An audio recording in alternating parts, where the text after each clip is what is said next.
Hello and welcome back to yet another video on the Alejandro Hernandez podcast, and this is going to be part 2 of my official NBA playoff first round predictions. And today I'm going to be doing the 4 and 5 seed in the Eastern and Western Conference, and I'm going to start this off with the West between the matchup with the Nuggets and the Clippers. And this, along with the Warriors and Rockets series, is for me the two most difficult series to predict, just because of how close the teams are and how close I could see these matchups finishing. I believe this series is very capable of going 7 games. The only two ways I could really see this series going is Nuggets winning in 7 or the Clippers winning in 6. And before I give you guys my official prediction for how this series will play out, let's just break down the matchups the same way I did yesterday with the Lakers, Timberwolves, and the Pistons Knicks. On the offensive side of the ball, let's talk about it for the Nuggets. They're going to be targeting that Nikola Jokic matchup. However, he's not really going to prioritize the post against Zubac, because Zubac is one of the best defenders defending the post. And I believe Jokic during the regular season shot a lot of three-pointers. He took advantage of Zubac being drawn into the paint, and he was just sitting at the three-point line, just popping three-pointers, and he shot it over 50% from 3 in the regular season versus the Clippers. So I expect to see a lot of Nikola Jokic three-point shots in this series, and he shoots them very well. So if Jokic has that three-point shot going, it's going to spell some pretty bad trouble for the Clippers defense overall, because that's going to draw Zubac out of the paint. That's going to leave players like Christian Braun the opportunity to drive into the paint as a slasher. It's going to open up the pick and roll with Jamal Murray and Jokic. There's a lot of ways the Nuggets can attack this Clippers defense. However, I believe the Clippers are pretty well equipped to stop everyone outside of Jokic. They have Chris Dunn on the perimeter guarding Jamal Murray. They have a lot of perimeter defenders who are capable of guarding Jamal Murray. For 48 minutes, they can bring in Chris Dunn. They have Ben Simmons off the bench. They have Chris Dunn. James Harden can occasionally switch on to Jamal Murray. They have Norman Powell, who's capable of guarding Jamal Murray. So Jamal Murray I wouldn't say he's going to struggle in this series, because he has been very successful in the playoffs. However, I don't think it's going to be as smooth sailing as it has been for him in the past, because the Clippers have so many excellent perimeter defenders that they can throw at him. On top of that, Michael Porter Jr., I believe Norman Powell is going to be on him, and it's known that shooters also defend shooters very well. Norman Powell's a shooter, so he's going to be pretty much a pest on Michael Porter Jr. He's going to be in his face every time he attempts a three-point shot. So I don't see this series going very well for Michael Porter Jr.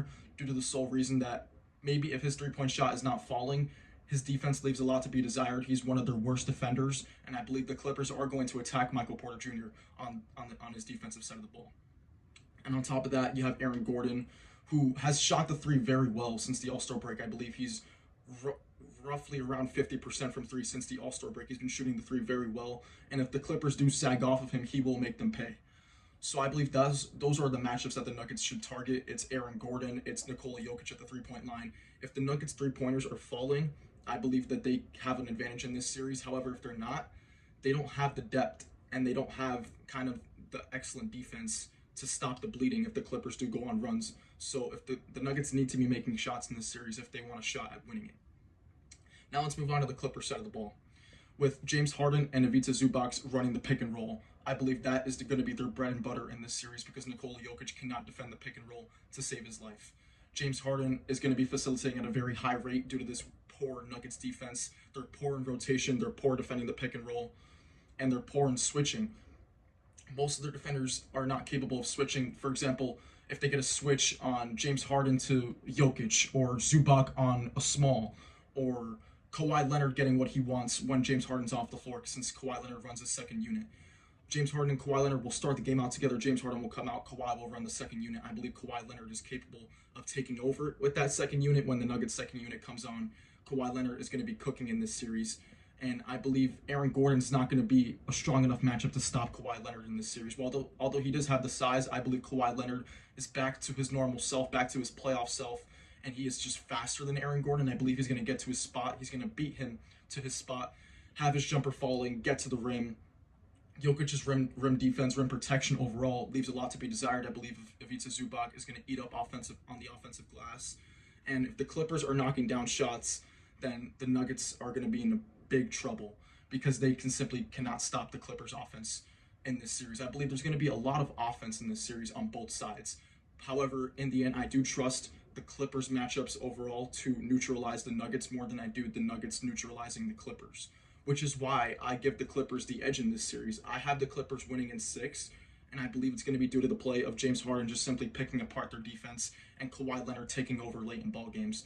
While I do see a scenario where Nikola Jokic just averages a 30-point triple-double and just carries the Nuggets, especially late in games, I believe this is a home series. I believe the home teams are going to win their home games. However, if the Clippers are capable of stealing a game, either game 1 or game 2 in Denver, I would give the Clippers the edge. However, if Denver goes up 2-0, I do see a path for Denver to win the series in 7. With all that being said, I'm going to have the Clippers winning in 6. I believe they take a game, either game 1 or game 2. If I had to guess, I'd take them winning game 2, going back home, going up 3-1, losing game 5 in Denver, and then closing it out in 6 at home. And I'll have them moving on to the second round to play the Oklahoma City Thunder. All right, now let's talk about Bucks versus Pacers. Well, I do believe it's fair for the odds makers to have the Pacers as the favorite, as they do have home court advantage in this series, and I believe they do have the better overall team. However, I'm favoring the Bucks, and I'm here to tell you guys why. In the NFL playoffs and my predictions, I went 9-4, and my criteria for basing off the winners of those games was due to which team has the better quarterback and which team has the better coach. And in the NBA, all it comes down to, for the most part, is who has the best player in the series. Well, you look at the Bucks, they have Giannis. He is far and away the best player in this series. And although teams are fair in picking the Pacers since they have the better overall team, and the Bucks are without Damian Lillard for the time being, I believe that Giannis completely trumps that logic. And people who object that, the Bucks offense is pretty poor now since Dame Lillard's out of the lineup, they don't have three-point shooting, they are wrong. Because Giannis, ever since Dame Lillard has gone out, has become the team's primary ball handler. He has now assumed the role as a point forward. He is their primary ball handler. He takes the ball up the court. He's pretty much on the ball for the entire possession unless he's kicking it out to three-point shooters. He has been facilitating at a very high rate, and the five out of the final 6 games of the regular season, Giannis had over 10 assists, which means he is drawing double teams. He is kicking it out to open shooters. Those open shooters are knocking down shots. The Bucks have been hitting the three-point shot at a very high rate. I believe it's over 39% over their final 8-game winning streak of the regular season. And Giannis has just been spectacular. He's averaging over a 30-point triple-double in this 8-game stretch to finish the year, in which the Bucks won all 8 games to finish the season. I believe they're riding hot into the postseason, and with Giannis as assuming this role as the point forward, the Bucks have had a 135 offensive rating, which is just insane. Giannis his decision making has been impeccable. He's been excellent on the offensive and defensive side of the ball. And that is why I favor the Bucks in this series. I just believe he's going to be a transcendent talent, and nobody on the Pacers can stop him. Let's talk about the actual matchups in this series. The Bucks did win the regular season matchup 3-1. And while that may not hold much significance in the playoffs, I do believe it's something worth noting, as the Bucks did have success on the Pacers this season in the regular season. Let's talk about the Pacers' last postseason. I know this postseason isn't last, but people kind of have a recency bias to the Pacers being a great team since they made it to the Eastern Conference Finals last year. Let's talk about that run. They beat an injured Bucks team last year in the first round with no Giannis and no Dame. Then they went into the second round. They were down, I think, 2-0 to the Knicks. Then all of a sudden, all the Knicks starters went down due to the wear and tear they suffered during the regular season. Jalen Brunson went down. I think DiVincenzo was healthy. They had Mitchell Robinson go down, no Julius Randle. The Knicks suffered a lot of injuries in that series that plagued them, and the Pacers took advantage, winning Game 7. And then they go on to get swept by Boston. I don't want to call the Pacers' run last year fraudulent, but I do believe it is worth noting that they won 2 playoff series with both of those teams' best players being out. So that is worth noting heading into this postseason on judging whether the Pacers are a good playoff team. For the Bucks, I believe Giannis is not going to allow this Bucks team to go out in the first round 3 straight seasons. If there's any player that can replicate what 2018 LeBron James did, it is Giannis Antetokounmpo this year in 2025. The role that he has assumed is so similar to LeBron in terms of leading the team in every statistical category: points, rebounds, assists, steals, blocks. He's leading them in every category. He is putting this team on his back, and I believe he will do that once again in this series. And that's why I have the Bucks winning it in 6. I believe, although the Pacers are the younger and more talented team overall, Giannis is going to uplift this Bucks team with his great offensive production, his decision-making. I trust his judgment. I trust his ability to take over late in games. I don't think anybody on the Pacers can guard him, not Siakam, not Miles Turner.